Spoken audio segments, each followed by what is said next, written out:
All right, let's address some of the key terminology and do's and don'ts that are necessary when you're considering or first putting together an application for review by the Committee on Human Studies here at UH.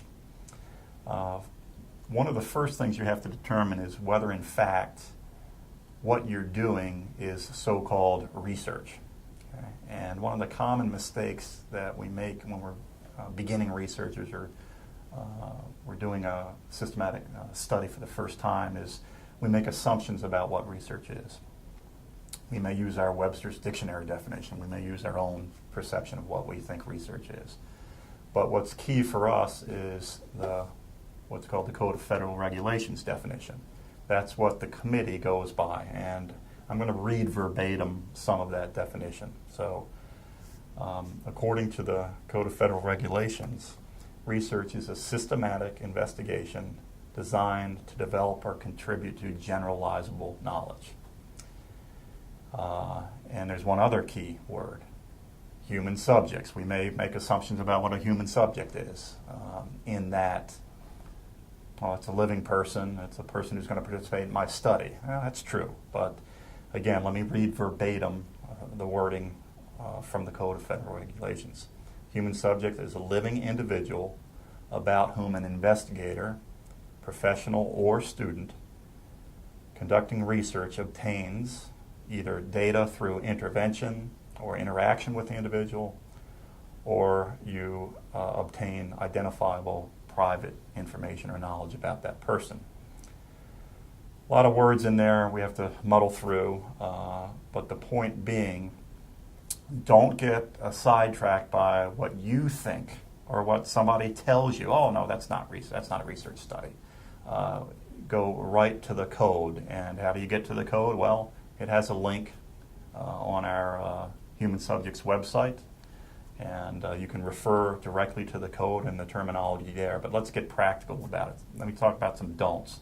So you're not going to determine individually whether you think what you're doing qualifies as research.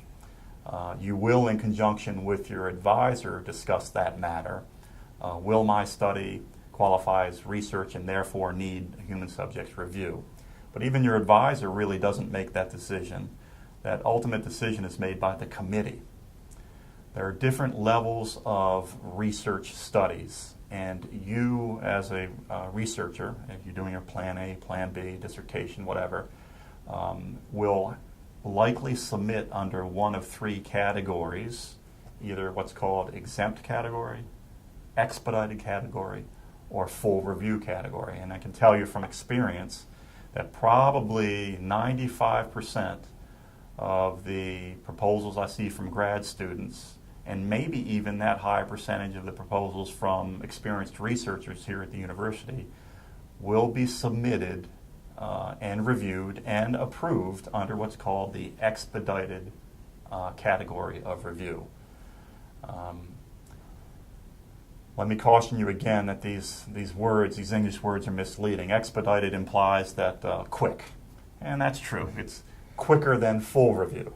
And what I mean by that is if you're doing high-risk research, that really high-risk research has to go through full committee review, and the committee only meets once per month.